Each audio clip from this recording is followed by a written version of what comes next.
Welcome to G Fun Facts Online. Imagine this. You tap your phone and a car pulls up to your curb. But when you look inside, the driver's seat is empty. This isn't a scene from a sci-fi movie anymore. This is the burgeoning reality of the Robotaxi.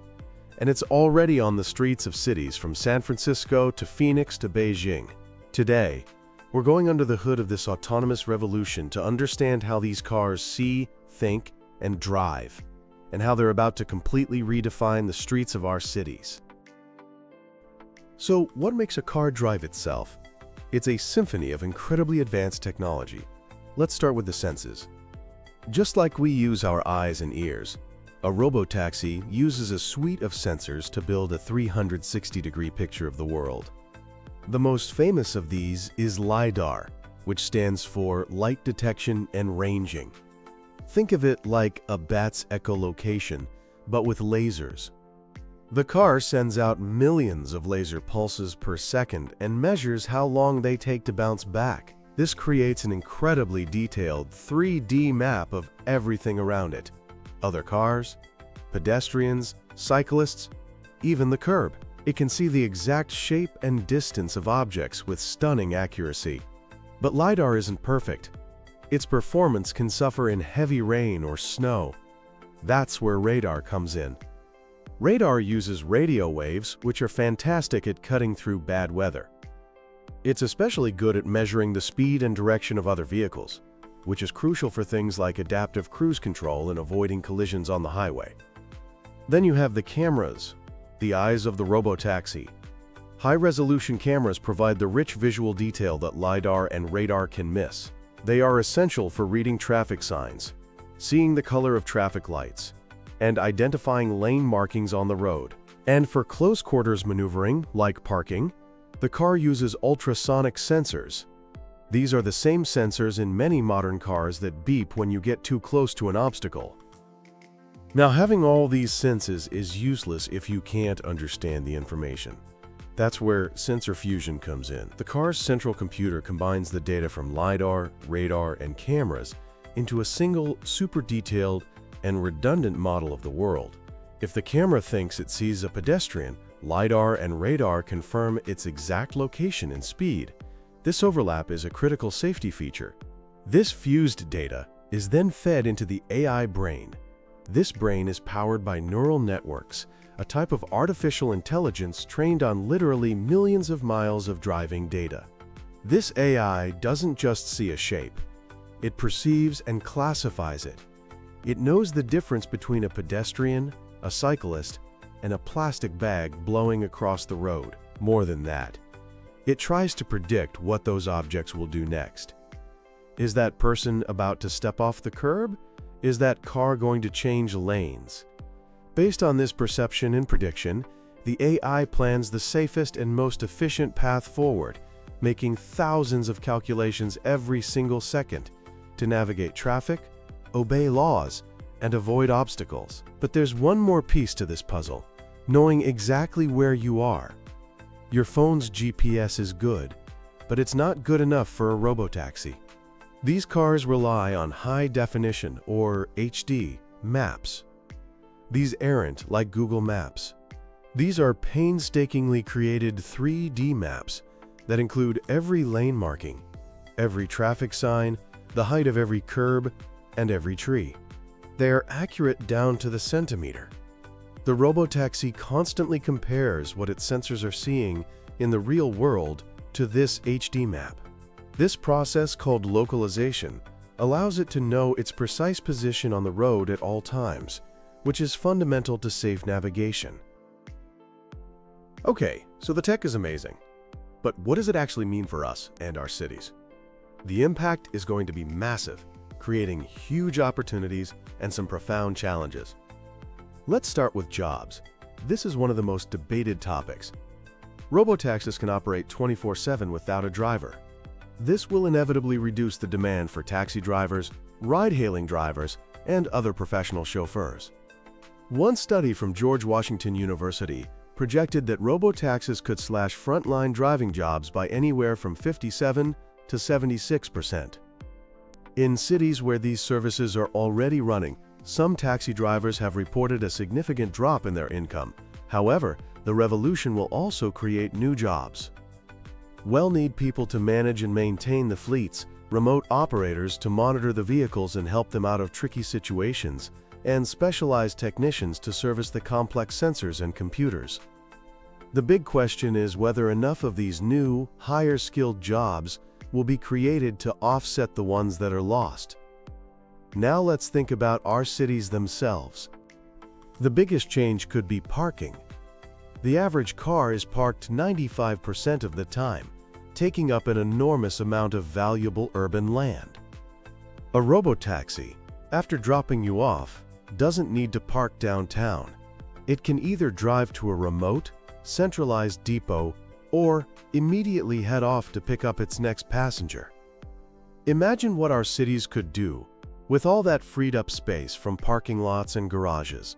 We could have more parks, more housing, more public spaces. Even the parking garages that remain could be more efficient, with cars parking bumper to bumper since no one needs to open a door. But what about traffic? This is where the story gets complicated. Proponents argue that autonomous vehicles, communicating with each other and optimizing their routes, could smooth traffic flow and reduce congestion. But there's a counter-argument. If robotaxis are super cheap and convenient, will we use them more? This could lead to an increase in total vehicle miles traveled. And there's the phenomenon of zombie cars, empty vehicles circling the block to avoid parking fees or waiting for their next ride, which could actually make congestion worse. The relationship with public transport is also complex. On one hand, robotaxis could solve the first and last mile problem, making it easier for people to get to and from bus or train stations. But on the other hand, if a robotaxi ride becomes cheap enough, it could pull riders away from buses and trains, potentially leading to service cuts. Perhaps the biggest economic shift is the cost of travel. By removing the driver, the single biggest cost in a taxi ride, McKinsey estimates that the cost per mile for a robotaxi could be 40 to 50% lower than a traditional ride-hailing service. This could make on-demand transportation accessible to a much wider audience and fuel a shift away from personal car ownership towards a subscription model known as mobility as a service. Finally, there's the question of social equity. Robotaxis could be a game changer for people who can't drive, like the elderly or people with disabilities, granting them a new level of independence. But we have to ensure these services are accessible to everyone, regardless of income or neighborhood, to avoid creating a new digital divide in transportation. Now, this all sounds like a utopian future, but we're not there yet. There are significant hurdles on the road ahead. The number one concern is, of course, safety. While the long-term promise is to eliminate human error, which causes the vast majority of accidents, the technology is still being perfected. We've all heard about the high-profile incidents, the fatal accident involving an Uber test vehicle in 2018, or more recently, the multiple incidents where Cruise robotaxis caused traffic jams or were involved in accidents in San Francisco, leading to a suspension of their permit. A huge part of the safety challenge is dealing with edge cases. These are the weird, unpredictable events that happen on the road. A flock of birds suddenly taking off, a construction worker waving in a confusing way, a child chasing a ball into the street. While the AI is incredibly good at handling normal driving, it can still be stumped by the unexpected. And then there's weather. Heavy rain, dense fog, or snow can seriously degrade the performance of LiDAR and cameras, making it difficult for the car to see. Most current robotaxi services still limit their operations during severe weather. Beyond the technical challenges, there are deep ethical questions. The most famous is the trolley problem for cars. If an accident is unavoidable, how should the car be programmed to act? Should it prioritize saving its passenger at all costs, even if it means swerving into a group of pedestrians? Or should it minimize the total loss of life, potentially sacrificing its own occupant? There are no easy answers. And when a crash does happen, who is legally responsible? The owner, the manufacturer, the software developer?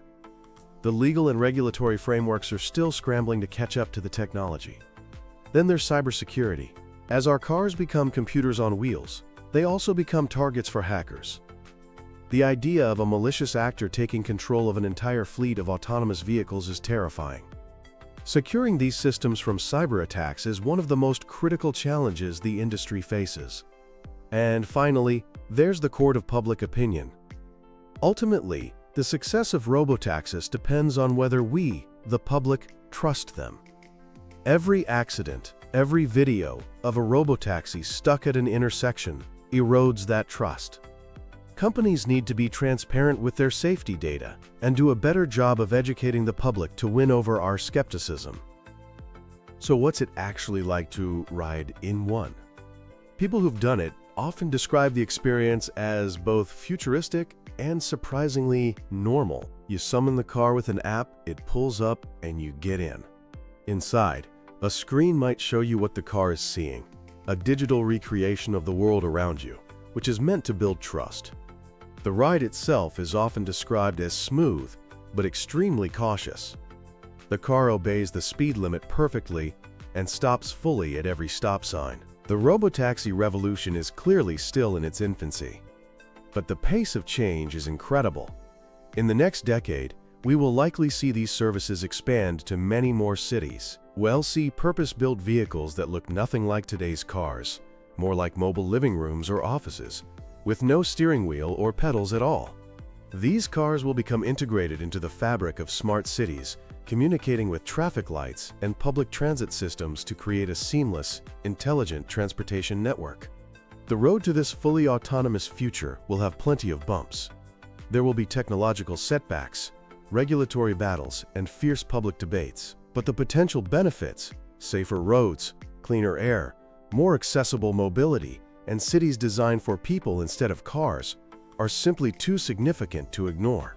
The dawn of this new urban era is here, and it's about to change our world in ways we're only just beginning to imagine.